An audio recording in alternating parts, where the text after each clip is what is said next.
features of this boat were to try and, I suppose, make the introduction to foiling that much easier. Consequently, we ended up with, I suppose, righting moment by having the extra trimaran foil. So when you're sat on the trimaran foil, that gives you righting moment from the central foil in the middle.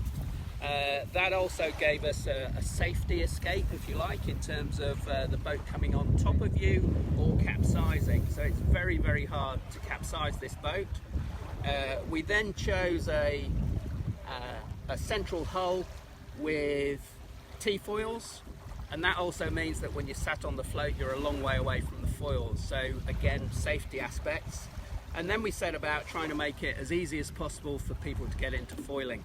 So you'll see on here there's a numbering system for the rudder foil, which is adjusted through this twist grip, just like the Moth system. So you'll see that move there slowly,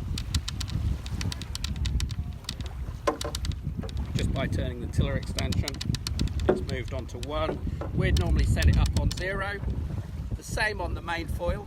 If you set that up on 0, if you then put this boat on a beam reach and you sit on the windward foil, you've then got the correct angle of tack of both foils. You've also got righting moment with your body weight up there, and the only thing that's really left is to balance all of the forces with just sheeting. And that's why we say if laser sailors are competent with steering in front of them and also sheeting at the same time, they have the speed of coping with the apparent wind coming on, which will happen as soon as the boat lifts clear of the water. So the 3 main hulls are carbon foam sandwich, vacuum bagged with epoxy resin and then post-cured. The setup is through a carbon tube in there, you can just see it there, and a carbon beam at the front. So that controls the width of the board, and the main foil goes down. A wand lever sticks below the boat, and that effectively feels where the boat is riding in relation to the water. And through the gearing mechanism that we can see at the back, that actuates this main flap here. So in light winds, as you get up to speed, it will be giving you more lift through this. As the boat rides up into the water, the wand drops down because the boat's above the water, and that will start to take lift off this foil.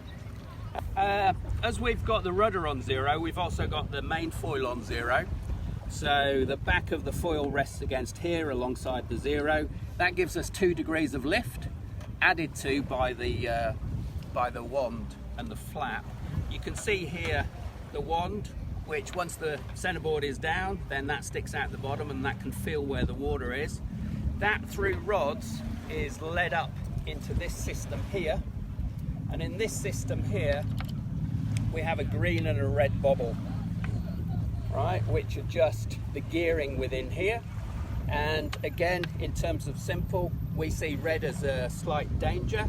So if you want to go higher and higher, you pull on the red, and if you want to go lower, you pull on the green. And when we're teaching people to foil, we would start by skimming, and then as you become sort of more accustomed to the apparent wind and how the boat behaves, you can pull more on the red and increase your ride height above the water.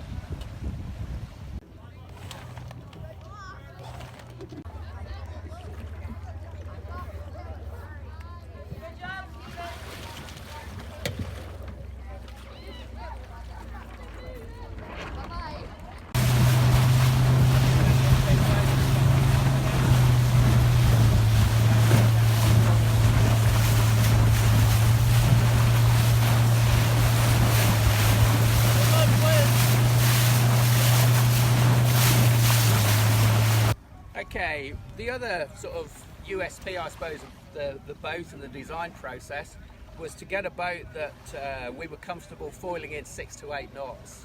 So to do that, we ended up with a carbon mast. It's 2-piece, very lightweight. We've got the mainsail, but we've also got an additional sail here, a code 0,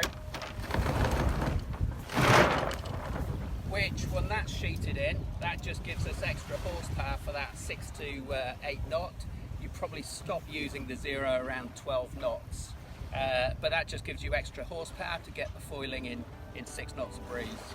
The rig is just a simple spreader setup, all very simple, and as you can see the lashings are just rope lashings.